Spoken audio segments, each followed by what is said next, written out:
Alex had no idea how long he'd been walking, but it felt like forever.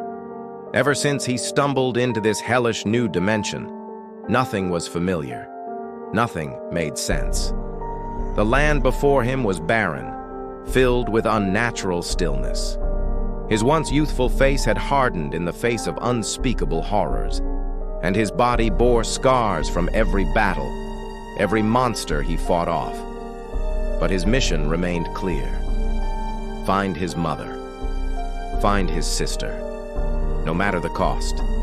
No matter how many bones he broke or how many nightmares tried to drag him down, Alex was going to find them. He had to. He remembered their faces like it was yesterday. His mother's pale skin and the way her gray eyes sparkled when she smiled. His sister's rough, dark skin and her laughter that made even the darkest days seem bright. He could almost feel her hands in his, always offering a snack when he missed breakfast.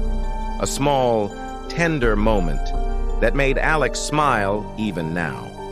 But now, in this nightmare, those faces felt like ghosts.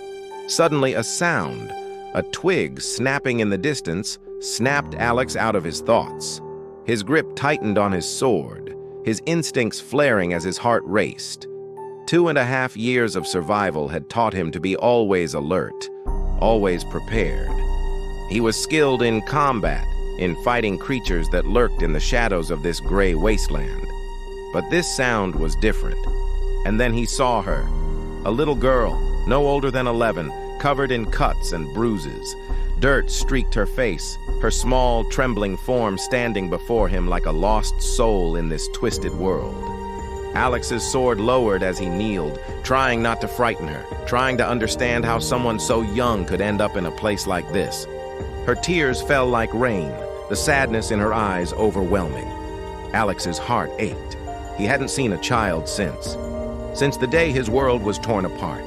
His hands trembled, memories of his sister flooding his mind, but his body acted on instinct, pulling the girl close, wrapping her in a protective embrace. He rubbed her back gently, as if trying to reassure both of them. The silence stretched between them until Alex spoke again, his voice soft. "What's your name, little one?" Their eyes met. Two lost souls, staring at each other for a long moment before she whispered her name. "Elizabeth. But my parents called me Lizzy." The words were faint, like a breath lost in the wind. But to Alex, it was a lifeline, a reminder that there was still humanity left in this forsaken world. For the first time in what felt like an eternity, Alex smiled.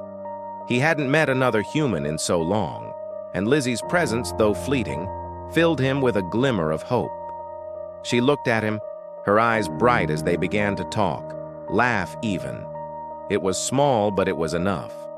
But as the sun dipped beneath the horizon, something changed in Alex. The brightness faded, and a chill settled in the air. The dark creatures of this dimension grew bolder at night. Alex knew too well what came when the sun disappeared, monsters far worse than anything he had fought before. He stopped and turned to Lizzy, his voice serious. "We need to find shelter. It's too dangerous at night. You can't defend yourself, do you understand?" Lizzy nodded, her eyes wide with fear. As they moved, the world around them seemed to close in. The land, dark and void of life, felt like it was watching them, waiting.